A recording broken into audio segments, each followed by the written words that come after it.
الحمد لله رب العالمين الرحمن الرحيم مالك يوم الدين إياك نعبد وإياك نستعين اهدنا الصراط المستقيم صراط الذين أنعمت عليهم غير المغضوب عليهم ولا الضالين آمين. Assalamualaikum warahmatullahi wabarakatuh. Bismillahirrahmanirrahim. Bismillahilladzi la yadurru ma'asmihi syai'un fil ardi wala fis sama' wa huwas sami'ul alim. Na'udzu bikalimatillahi tammat wa min syarri ma khalaq amma ba'du. Yang sama-sama kita hormati dan kita muliakan Puan Hajah Moderator Majlis pada pagi ini, seluruh saf kepimpinan SPAK, SPAQ, muslimin, muslimat, hadirin, hadirat yang berada di talian lebih kurang, saya kira lebih kurang 140 orang pada pagi ini. Syukur Alhamdulillah. Kita mulai dengan pernyataan tahmid kesyukuran. Alhamdulillah, syukur pada Allah atas pertemuan kita pada pagi ini. Pertemuan kali yang ketiga dalam siri kuliah berkitab kita, iaitu kitab Hadis 40 tentang amalan yang mudah namun pahalanya melimpah ruah. Amalan yang mudah namun pahalanya melimpah ruah. Pertemuan kita yang ketiga pada pagi ini, insya-Allah kita akan masuk pada perbincangan hadis yang kelima. Hadis yang kelima, bagi jemaah yang ada kitab, kita boleh buka pada muka surat halaman yang ke-14. Hadis yang kelima, halaman yang ke-14, iaitu tentang kelebihan doa selepas wuduk dan solat sunat wuduk. Subhanallah. Ini kadang-kadang kita terlupa kan, ataupun tak sempat dan sebagainya, mungkin kita tak tahu. Maka hari ini kita belajar dan kita praktikkan. Doa selepas wuduk dan solat sunat wuduk. Kita baca. An Uqbah bin Amir radhiyallahu anhu qala. Saya baca dulu yang bahasa Arab, kemudian kita akan tengok maksudnya dalam bahasa Melayu. Kanat alaina ri'ayatul ibil faja'at naubati farrawathuha bi'ashiyyin فأدركت رسول الله صلى الله عليه وسلم قائما يحدث الناس فأدركت من قوله ما من مسلم يتوضأ فيحسن وضوءه ثم يقوم فيصلي ركعتين مقبل عليهما بقلبه ووجهه إلا وجبت له الجنة.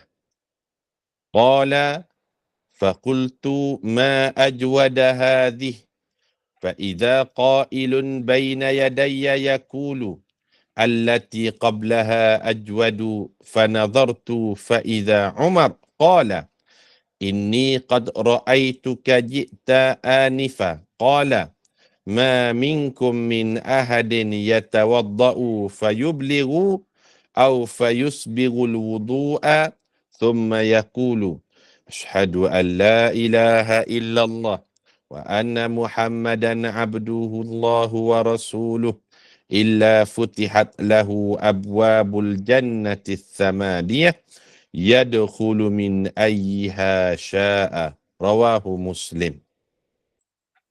Ada satu lagi hadis riwayat daripada Imam Tirmizi, kita baca. وفي رواية الترمذي عن عمر بن الخطاب رضي الله عنه قال قال رسول الله صلى الله عليه وسلم من توضأ فأحسن الوضوء ثم قال أشهد أن لا إله إلا الله وحده لا شريك له وأشهد أن محمدا عبده ورسوله. Halaman 15, muka surat 15. Allahumma ja'alni minat tawwabin wa ja'alni minal mutatahhirin. futihat lahu thamaniyatu abwabil jannah yadkhulu min ayyiha sya'a. Masya Allah. Subhanallah. Hadis ni sangat mudah. Sangat mudah kita boleh praktikkan. Sekejap lagi pun kita boleh praktikkan. Namun janji yang Allah berikan kepada orang yang mengamalkan sebagaimana hadis ni cukup-cukup hebat dan luar biasa. Kita baca maksudnya. Daripada Sayyidina Uqbah bin Amir, beliau telah berkata, kami satu ketika dahulu telah dipertanggungjawabkan untuk mengembala unta. Maka datanglah giliran saya untuk mengembala unta, lalu saya pun telah menghantar unta pulang ke kandang pada waktu petang. Lalu secara tidak disangka-sangka saya telah menemui Rasulullah sallallahu alaihi wasallam yang berdiri lalu berbicara kepada orang yang bersama dengan baginda, lantas saya telah mendapati daripada sabdaan Nabi. Apa yang Rasulullah sallallahu alaihi wasallam katakan? Rasulullah sallallahu alaihi wasallam sebut, tidak ada daripada seorang Muslim. Muslim di sini termasuklah lelaki dan perempuan yang berwuduk. Lalu dia memperelokkan wuduknya. Apa maksud memperelokkan wuduknya? Dia menjaga hak-hak wuduk dari sudut rukunnya, syaratnya. Maknanya dia ambil wuduk tu dengan semampu usaha sempurna mungkin. Itu maksud memperelokkan wuduknya. Dia basuh air tu dia pastikan mengalir dengan elok, cukup rukun, cukup syaratnya. Kemudian dia berdiri, habis selesai wuduk, dia berdiri, lalu dia melakukan solat sebanyak 2 rakaat. Solat sebanyak 2 rakaat ini para jemaah sekalian namanya solat sunat wuduk. Solat sunat wuduk.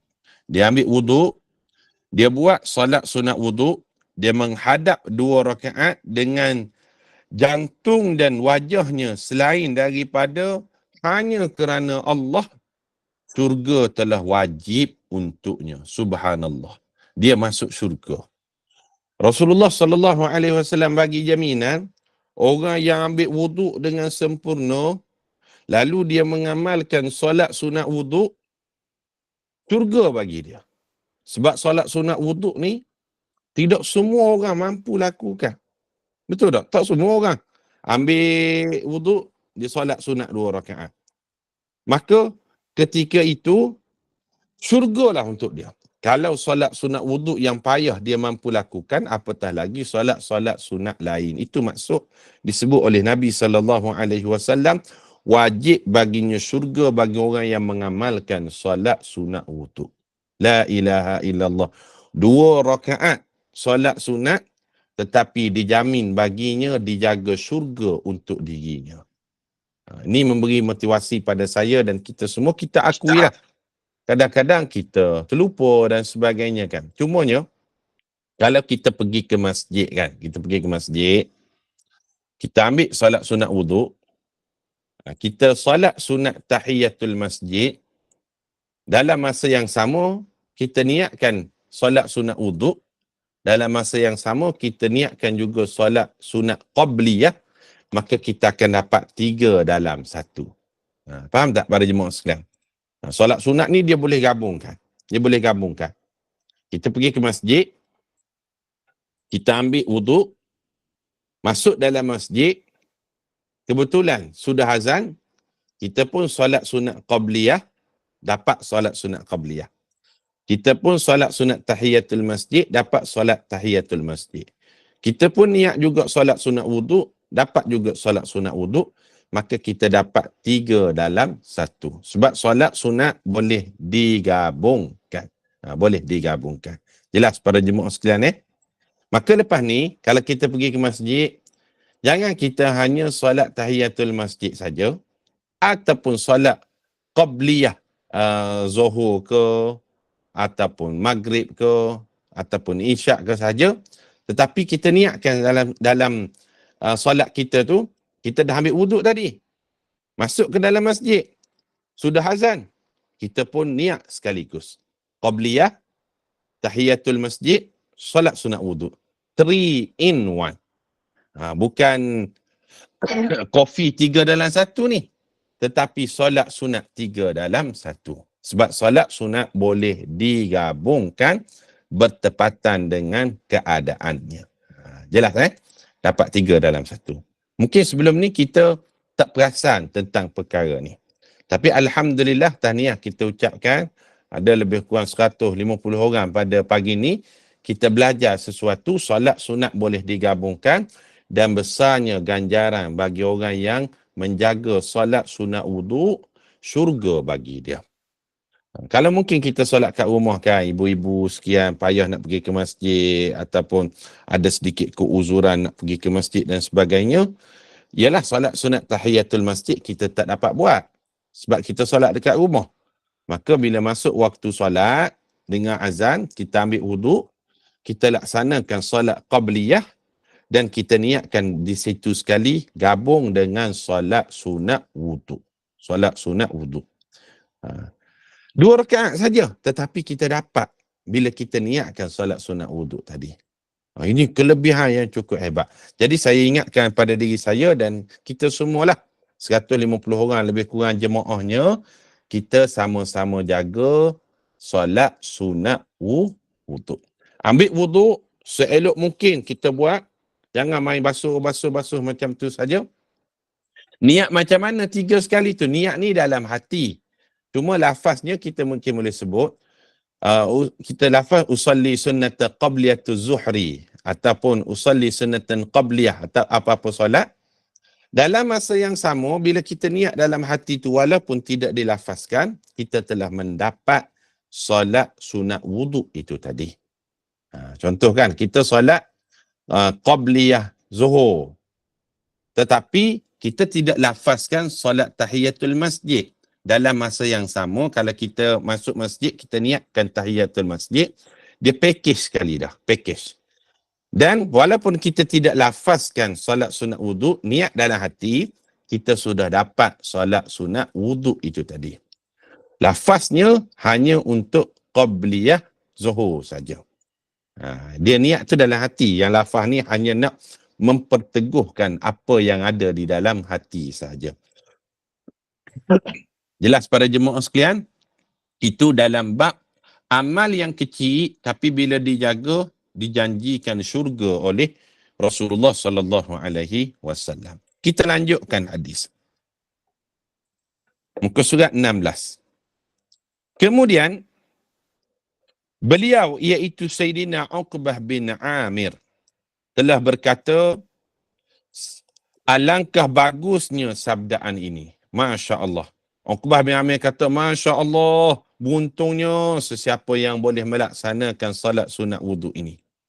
Maka tiba-tiba ada seseorang di hadapan saya berkata, sabdaan yang sebelumnya adalah lebih bagus lagi.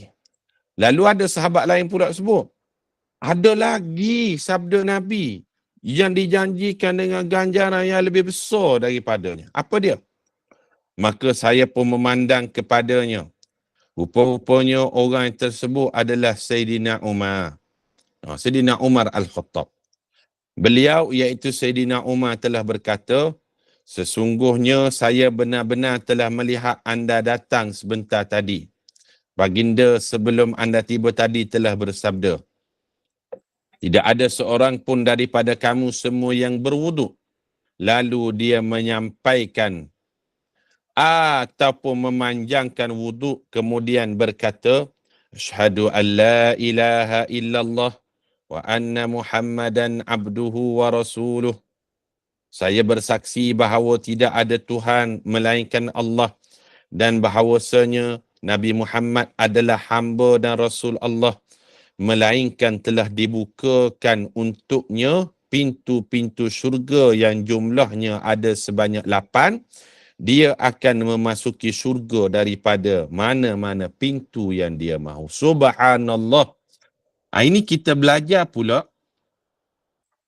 ucapan yang mana ringkas bila dibacakan selepas ambil wuduk, menyebabkan pintu syurga tu terbuka dan orang yang mengamalkannya boleh masuk syurga melalui mana-mana pintu yang dia nak.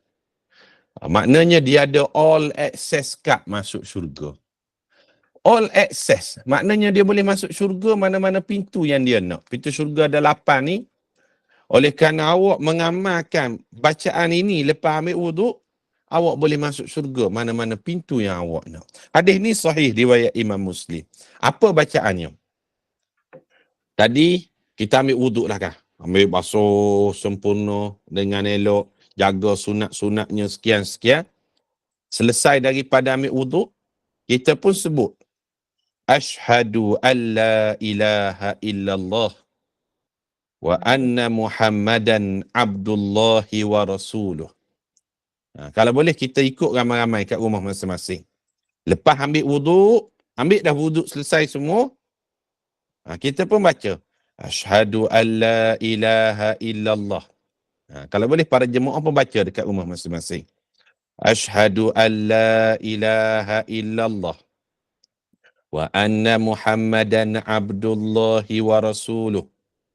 Siapa yang membaca selepas ambil wuduk, Ashhadu an la ilaha illallah wa anna Muhammadan abdullahi wa rasuluh, menyebabkan pintu syurga yang ada 8 ni terbuka untuk dia. Subhanallah. Syurga dek menanti-nanti. Cepatlah masuk syurga, cepatlah masuk syurga.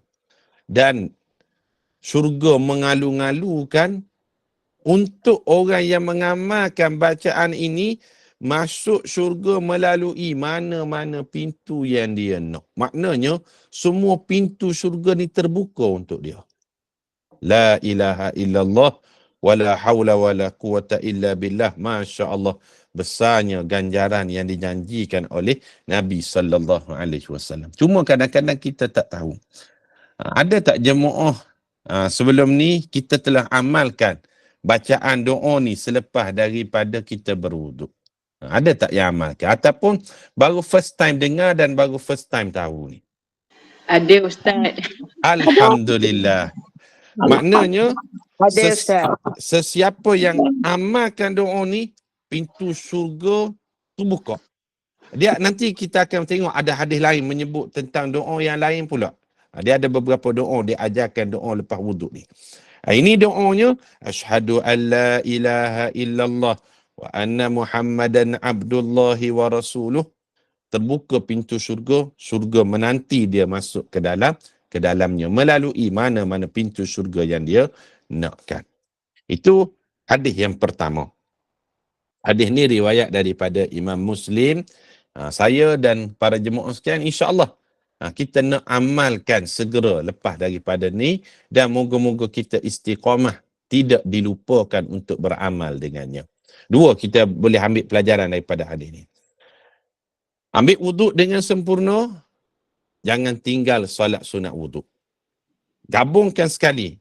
Kalau tidak sempat, contohnya orang nak iqamah dah, gabungkan sekali tahiyatul masjid, gabungkan sekali dengan qabliyah, gabungkan sekali dengan solat sunat wuduk. Ataupun satu lagi, lepas ambil wuduk, baca doa asyhadu an la ilaha illallah wa anna Muhammadan abduhu wa rasuluh, terbuka pintu syurga. Saya tengok Akak Nur ada angkat tangan. Ada persoalan ke Kak? Assalamualaikum Ustaz. Assalamualaikum warahmatullahi. Silakan Kak. Doa selepas wuduk memang dah selalu, tapi doa sebelum wuduk ada ke Ustaz? Doa sebelum wuduk dia tidak disebutkan secara khusus. Mana-mana doa yang baik dimulakan dengan Alhamdulillah, Bismillahirrahmanirrahim, baru kita lakukan. Itu doa secara umum. Doa selepas disebutkan secara khusus. Wallahualam. Sama. Okey, kemudian hadis yang kedua, ini doa yang lain pula. Doa ni mungkin kita biasa dengar ni. Muka surat 17. Di dalam riwayat Al-Imam At-Tirmizi daripada Sayyidina Umar bin Al-Khattab, beliau telah berkata, Rasulullah sallallahu alaihi wasallam bersabda. Ada yang belum tutup mikrofon ke? Mohon offkan.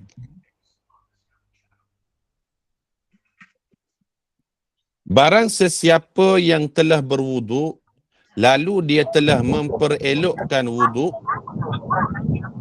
Puan Aisyah mohon offkan. Okey. Barang siapa yang telah berwuduk, dia dah ambil wuduk dah dalam hadis ni.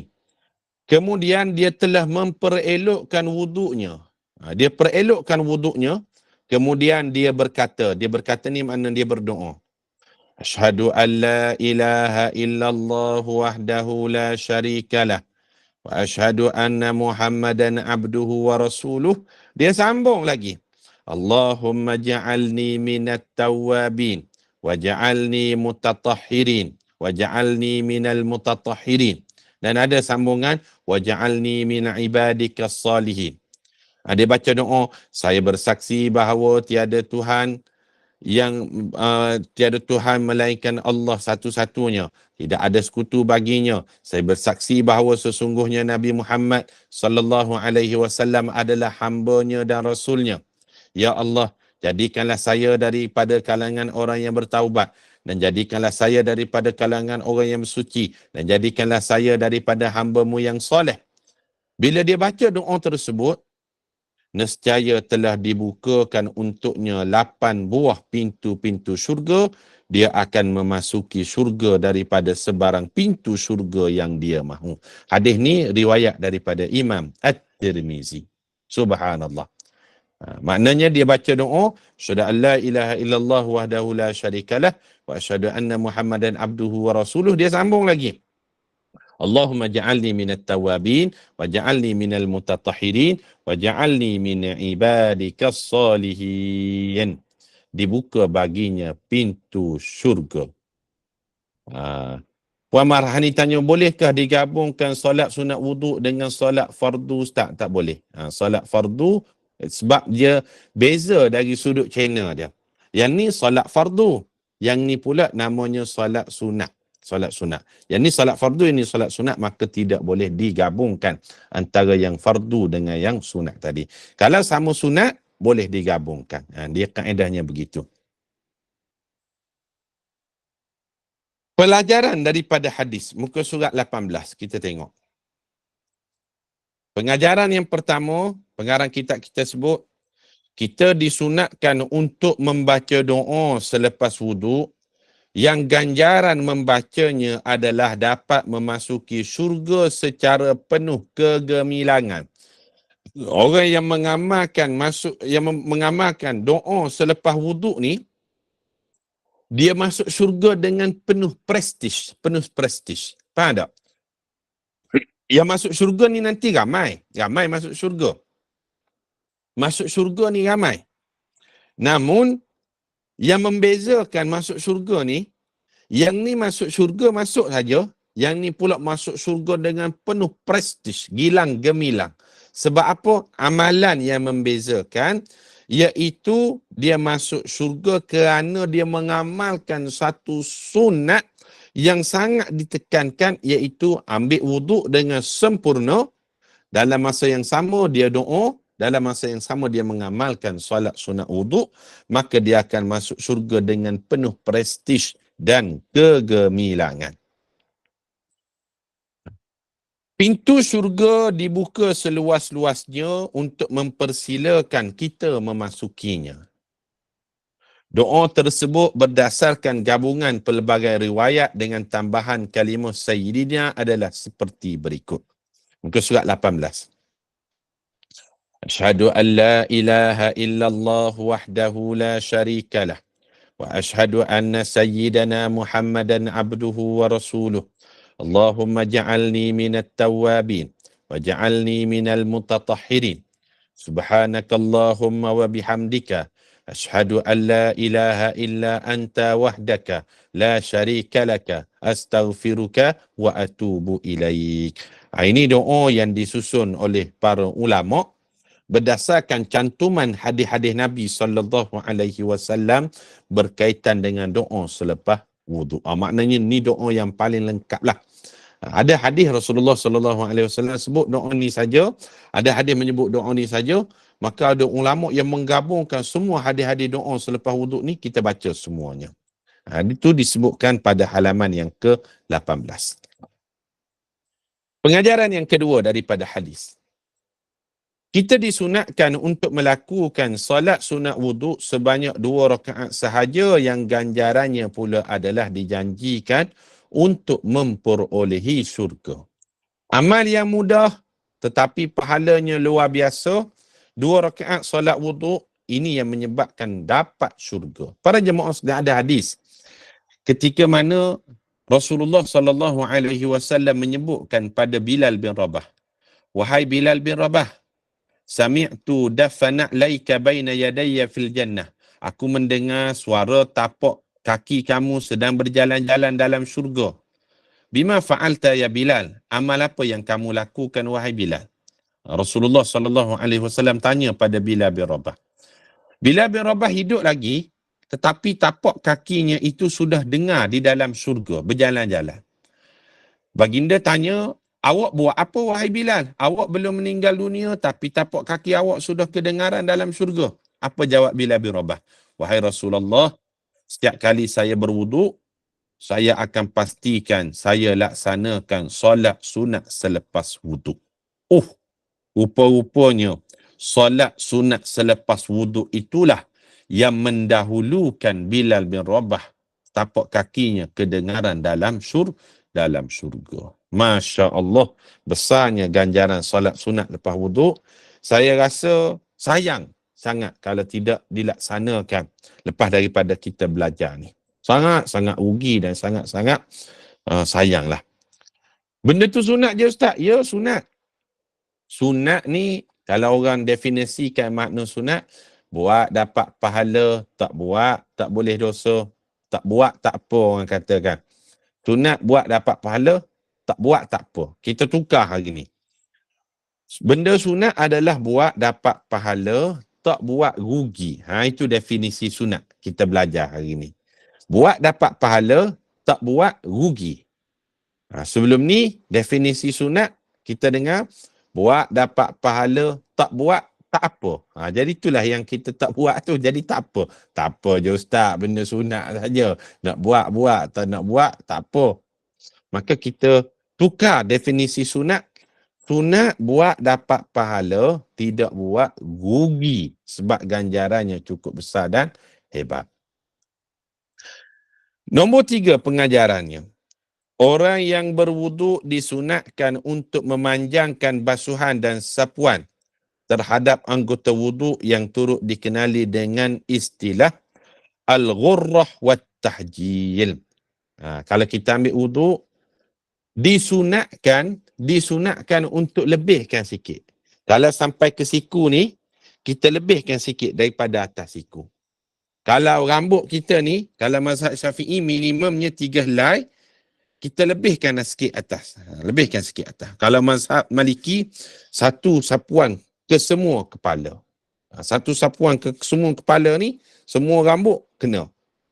Jadi sebab apa? Sebab kita disunatkan untuk melebihkan sedikit sapuan ke anggota wuduk. Kerana itulah yang diamalkan antaranya oleh Abu Hurairah radhiyallahu anhu. Abu Hurairah kalau dia berwuduk, dia akan sapu di lebih. Sebab apa dia sapu lebih Ustaz? Supaya terpancar sinar orang yang berwuduk di padang mahsyar nanti.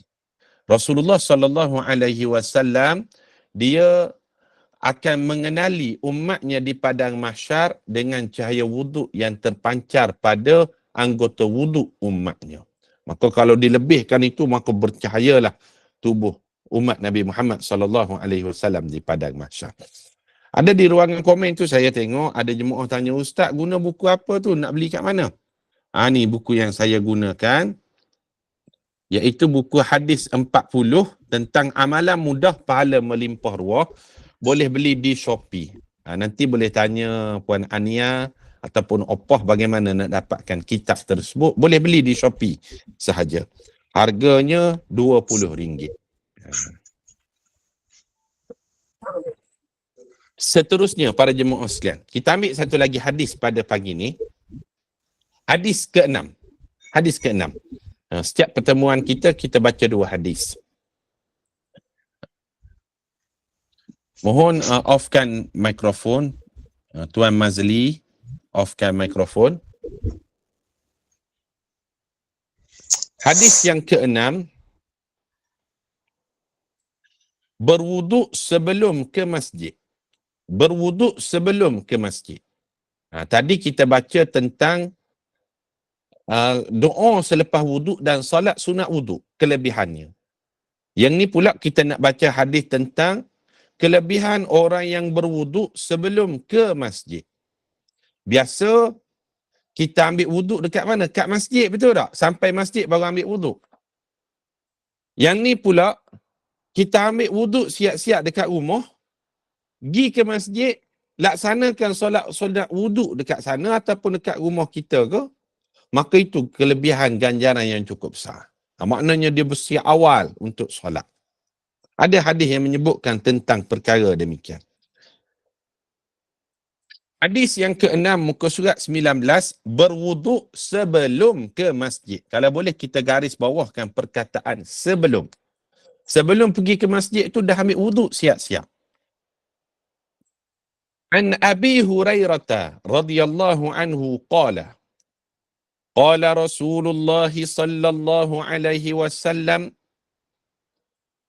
man tatahhara fi baitihi thumma masya ila baitin min buyutillah liyuqdiya faridatan min faraidillah kanat khatwatahu ihdahuma takhuttu khati'atan wa ukhra tarfa'u darajatan. Rawahu Muslim. Maksud hadisnya daripada Sayyidina Abu Hurairah radhiyallahu anhu, beliau telah berkata, Rasulullah sallallahu alaihi wasallam bersabda, sesiapa sahaja yang telah bersuci di rumahnya. Bersuci ni maknanya ambil wuduk dekat rumah dia lagi. Lepas ni para jemaah sekalian, kalau kita mampu, kita ambil wuduk dekat rumah lagi. Sebab dia ada kelebihan. Orang yang melangkah ke masjid dengan keadaan dia sudah ambil wuduk, dia ada kelebihan berbanding dengan orang berjalan ke masjid dengan dia belum ada wuduk. Faham tak beza dia kat situ? Kita berjalan nak ke masjid tu dalam keadaan sudah berwuduk, kelebihannya lebih banyak berbanding dengan orang berjalan ke masjid dalam keadaan belum ada wuduk dan dia ambil wuduk di masjid. Ini benda sunat je Ustaz.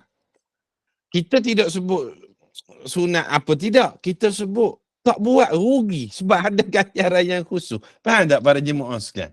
Nanti jangan pula cakap, oh Ustaz itu benda sunat saja, ambil wuduk kat rumah, kami wuduk kat masjid ke sama. Sama saja. Tak sama.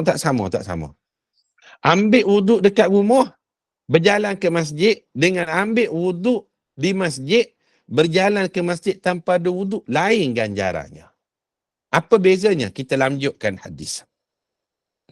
Sesiapa sahaja yang telah bersuci di rumahnya, iaitu dia ambil wuduk dekat rumah lagi, kemudian dia telah berjalan ke satu rumah daripada satu rumah-rumah Allah untuk menunaikan salat fardu, daripada salat fardu yang ditetapkan Allah. Nescaya dua langkahnya, dua kali dia melangkah tu, dua kaki dia melangkah, salah satunya akan menggugurkan dosanya. Dan salah satunya akan menggugurkan dosanya. Maknanya menggugurkan dosa ni, malaikat doakan, Allahumma ghfirhu. Ya Allah, ampunkanlah dosa dia. Gugur dosa dia, malaikat doakan. Satu lagi, warfa' darajatuhu. Malaikat doakan, ya Allah, angkat darjat dia. Setiap kali kita melangkah dalam keadaan berwuduk, melangkah kaki kanan, ya Allah, ampunkan dosa dia. Malaikat doakan. Melangkah kaki kiri, ya Allah, angkat darjat dia. Ini ada satu kelebihan yang khusus bagi orang yang berwuduk dari rumah lagi. Cuma saya tengok di ruangan komen ada jemaah tanya, Ustaz, macam mana dalam perjalanan tu tiba-tiba batal? Kalau batal, maka kita tetap mendapat ganjaran pahala kerana telah berwuduk tadi. Sudah dikira ganjaran pahala dah. Berbanding dengan tak ambil wuduk. Dia tidak ada kelebihan yang khusus. Kita dah ambil wuduk siap-siap dah. On the way pergi masjid batal. Kita sudah mendapat kelebihan orang yang telah berwuduk di rumah dan layak untuk diberikan ganjaran pahala tersebut. Batal itu kita tak boleh nak kawal dah. Nak buat macam mana kan? Terkentut dan sebagainya. Yang penting kita nak rebut ganjaran tu tadi. Berbanding dengan orang yang ambil wuduk dekat masjid, dia dapatlah kelebihannya berwuduk sekian-sekian tu. Tetapi khusus sebagaimana disebutkan dalam hadis ni, dia tidak dapat tadi. Ada juga hadis-hadis yang lain menyebutkan orang menuju ke masjid, diampunkan dosanya, ditinggikan darjatnya, itu yang lain.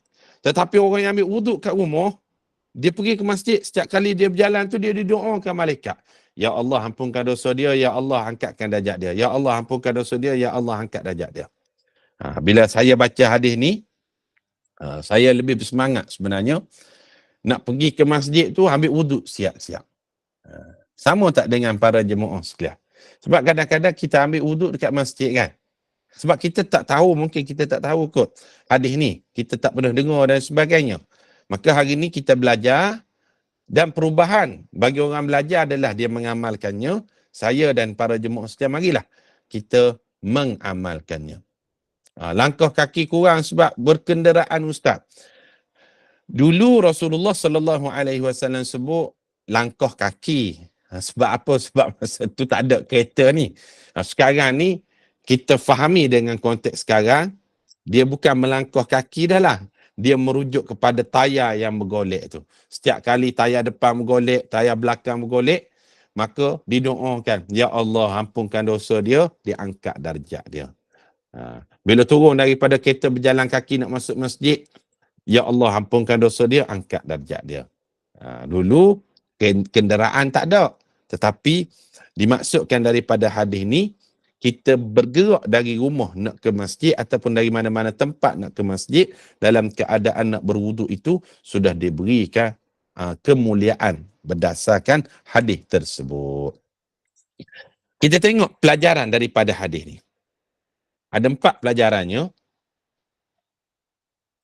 Yang pertama, hadis ini menunjukkan bahawa orang lelaki yang dituntut untuk mendirikan salat fardu secara berjemaah di masjid dan bukannya di rumah.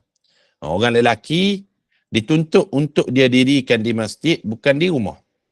Kalau wanita ustaz, kalau dia rasakan aman, selamat daripada fitnah, solat di masjid itu dia akan jadi baik untuknya. Sebab apa? Dia ada di sana solat tahiyatul masjid. Dia ada di sana iktikaf. Di sana adanya majlis ilmu. Yang kedua, kita disunatkan untuk berwuduk di rumah. Kalau boleh kita garis bawahkan di kitab kita tu, disunatkan untuk berwuduk di rumah terlebih dahulu sebelum kita menuju ke masjid. Sunat berwuduk di rumah sebelum menuju ke masjid. Benda sunat je ustaz. Benda sunat, apa maksud sunat tadi kita sebut? Sunat buat dapat pahala, tak buat rugi. Itu definisi sunat. Buat dapat pahala, tak buat rugi. Sebelum ni orang faham sunat, buat tak buat dapat pahala, tak buat tak apa. Kita tukar pagi ni. Buat dapat pahala, tak buat rugi.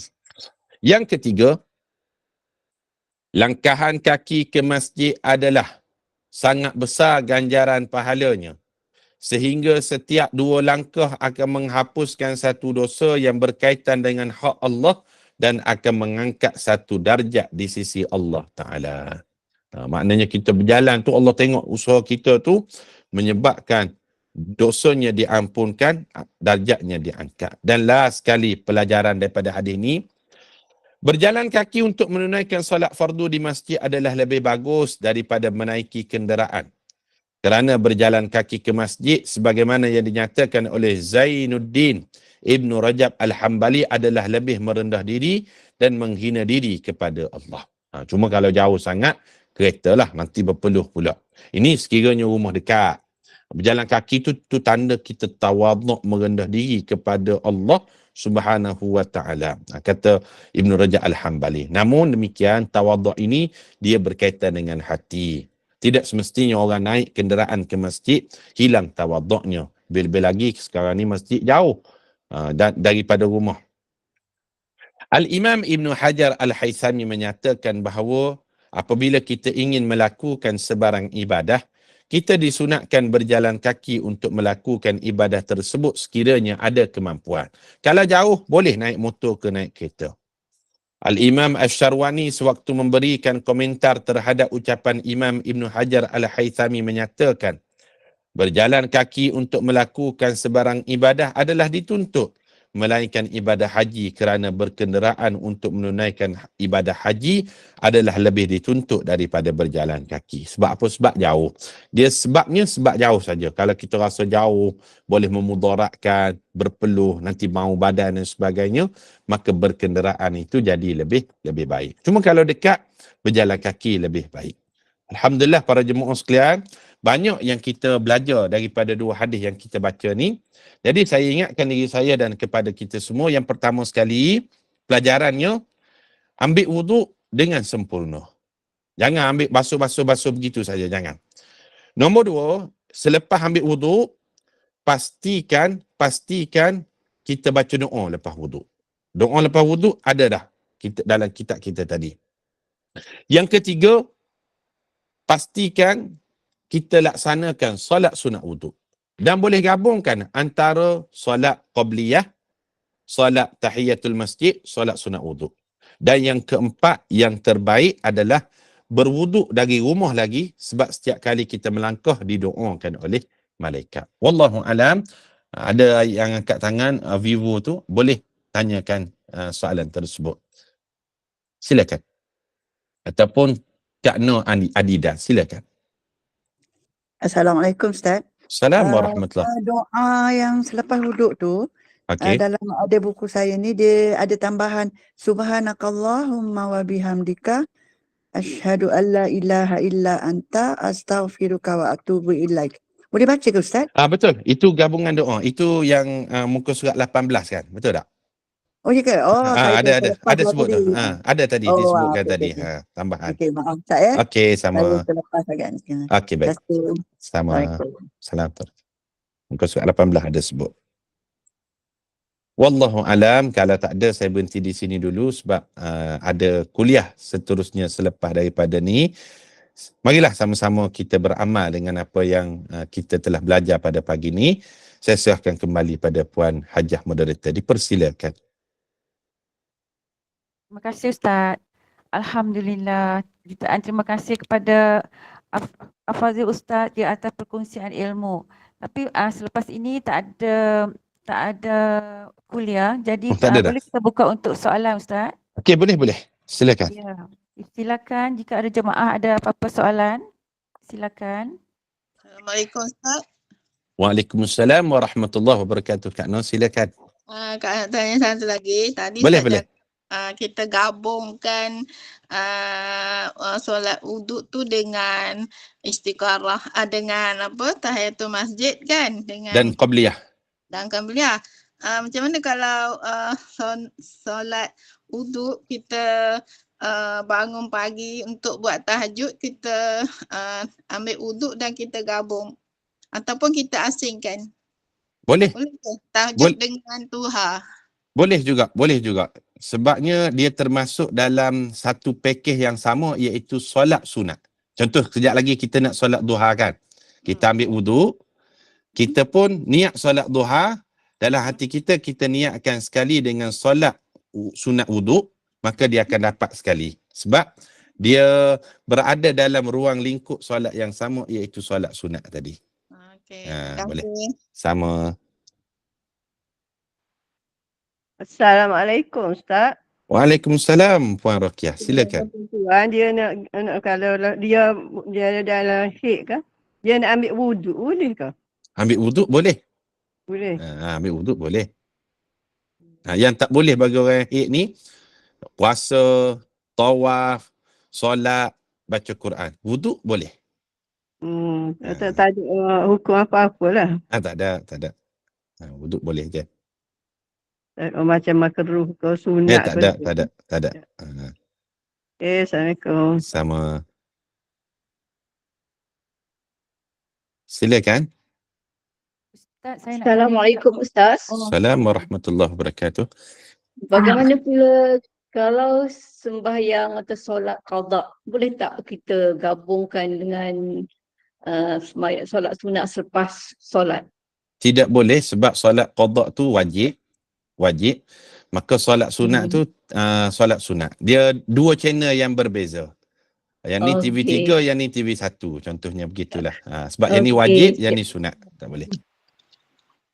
Ataupun kalau misalnya kita tak buat solat selepas sunat selepas sembahyang, kita terus pergi qada saja. Jadi adakah itu rugi kita ke macam mana? Sebab dia kalau lepas daripada sembahyang kita nak qada, kita dapat qada je lah. Dan lepas daripada solat qada tu boleh kita laksanakan solat ba'diyah. Boleh. Okey. Terima kasih Ustaz. Sama. Assalamualaikum Ustaz. Assalamualaikum warahmatullahi. Okey, saya nak tanya. Pertama, kalau boleh tak kalau kita solat tahajud gabung dengan qada sunat selepas wuduk, lepas tu gabung solat hajat, istiqarah, gabung dengan solat taubat, boleh ke Ustaz? Lepas tu satu lagi, boleh ya Ustaz? Package semua. Taubat, hajat, semua. Ya. Dia boleh tetapi tidak afdal. Tidak afdal. Sebab dia elok dilakukan, semua solat ni elok dilakukan secara bersendirian. Sepatutnya begitu. Yang kita bagi jalan keluar bagi untuk menggabungkan 3 solat tadi, wuduk, tahiyatul masjid dengan qabliyah, sebab waktunya terbatas. Sebab kita bila pergi masjid kan, orang nak qomat pula lepas tu 10 minit lepas daripada azan orang nak qomat. Maka boleh digabungkan. Tetapi yang afdalnya dibuat secara berasingan. Cuma sebagai menjawab persoalan tadi, boleh tak saya nak gabungkan solat sunat taubat, solat sunat hajat, solat sunat wuduk, solat sunat istiqarah? Boleh. Dia terangkum sekali sebab solat ni, di dalam solat itu adanya doa, adanya hajat. Di dalam solat itu adanya kita minta keampunan daripada Allah. Di dalam solat sunat itu sebelumnya kita ambil wuduk, dilaksanakan solat sunat wuduk. Maka boleh digabungkan sebab dia berada di dalam ruang solat sunat yang sama. Yang tak bolehnya fardu dengan sunat. Itu tidak boleh. Tapi yang afdal, kita jelaskan yang afdal dibuat secara berasingan. Tapi boleh digabungkan bila waktu itu terbatas. Okey. Adakah ada jangka masa tertentu jarak daripada kita berwuduk untuk menunaikan solat sunat wuduk? Tak ada jarak sehingga wuduk yang seterusnya. Okey, jadi maksudnya kalau kita berwuduk kemudian kita ada hal lain yang kecemasan contohnya, tapi masih ada wuduk, boleh kita boleh kemudian. Okey. Boleh. Terima kasih Ustaz. Okey, sama. Assalamualaikum Ustaz. Waalaikumsalam warahmatullahi wabarakatuh. Ustaz boleh angkat buku tu tak, saya nak screenshot. Okey, sekejap Saya kena tukar wallpaper dulu. Nampak tak? Nampak. Okey, terima kasih. Okey, sama. Assalamualaikum Ustaz. Assalamualaikum warahmatullahi.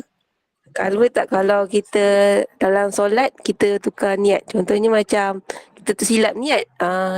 Kita nak solat sunat tapi kita nak solat sunat tapi solat fardu. Macam tu.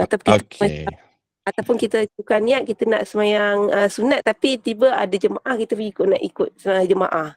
Tukar niat. Boleh tukar niat ke Ustaz dalam solat?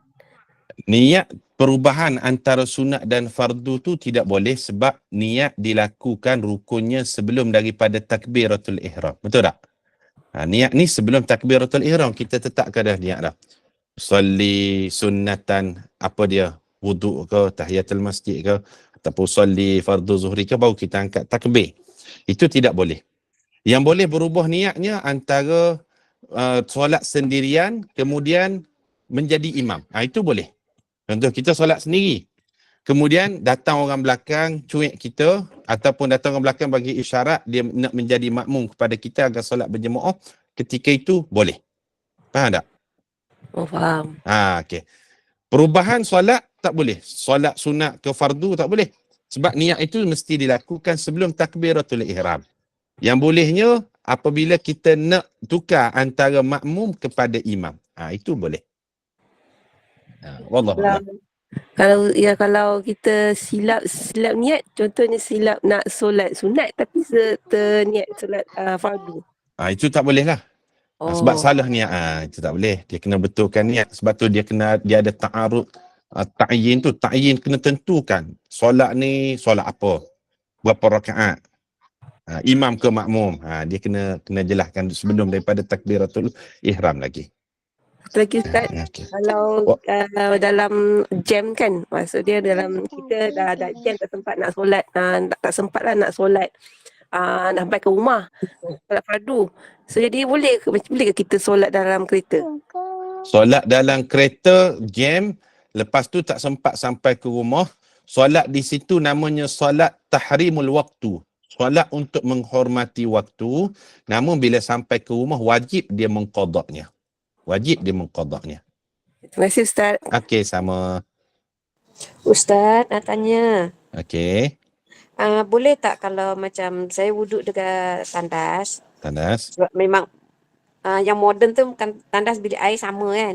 Okey. Keluar nak pergi ke sejadah, saya sambil jalan saya doa wuduk, boleh tak? Okey, terima kasih. Soalan yang sangat baik daripada Puan Noh. Kita tadi belajar tentang doa kan, macam-macam. Allahumma ja'alni minat tawabin bagai-bagai. Kita lepas ambil wuduk tu, kita berada dalam tandas. Sedangkan dalam tandas tidak boleh menyebut nama Allah. Betul tak? Jadi macam mana keadaannya? Maka di sini pilihan yang pertama selepas ambil wuduk dalam tandas, pilihan yang pertama doa dalam hati. Sebab tak boleh menyebut nama Allah dalam tandas. Yang kedua, kita baca doa selepas keluar daripada tandas. Keluar daripada tandas tu dekat pintu dia, asyhadu an la ilaha illallah wahdahu la syarikalah, sehinggalah habis Allahumma ja'alni minat tawabin bagai-bagai, barulah kita baca. Ataupun dalam perjalanan pun boleh. Sama ada di dalam tandas, hanya dibaca dalam hati sahaja. Wallahu a'lam. Assalamualaikum Ustaz. Salam warahmatullahi wabarakatuh. Makcik nak tanya, kita ada lagi satu solat sunat muakkad. Okey. Apa bezanya Beza dengan apa tu? dengan sunat biasa ni tadi kan? Solat sunat wuduk. Atau yalah yang biasa kita buat ni kan, dengan solat sunat muakkad. Solat sunat muakkad tu solat yang 12 rakaat yang Rasulullah SAW sebutkan tu. Iaitu 2 rakaat sebelum zuhur, 2 rakaat lepas zuhur, 2 rakaat lepas maghrib, 2 rakaat sebelum isyak, 2 rakaat selepas isyak. Itu yang dinamakan dengan muakkad. Ada 12 semuanya. Sama ada solat yang lain tu, itu solat sunat juga. Bezanya yang ni sebelum dan selepas solat. Yang ni pula tidak dibatasi oleh waktu. Itu maknanya. Okey, lagi satu. Semasa di masjid kan, kadang-kadang tak ada orang perempuan lain. Jadi yang mana lebih baik, ataupun di masjid? Macam mana? Kadang-kadang kita pergi masjid, tak ada wanita kan. Jadi makcik seorang, kita rasa kekok lah kan. Okey. Mana lebih afdal, semayang di rumah ke ataupun pergi masjid? Di rumah ketika tu, di rumah. Di rumah. Tak payah pergi. Tak payah. Sebab takut timbul masalah lain pula bagi perempuan. Wallahu a'lam. Dah tua dah. Terima kasih Ustaz. Okey, kita berhenti di sini dulu boleh ke? Sebab saya nak ke masjid pula bertugas. InsyaAllah kita sambung di kesempatan lain puan Ya. Baik Ustaz. InsyaAllah. Okay, Alhamdulillah. Terima kasih kepada Ustaz atas perkongsian ilmu yang cukup baik.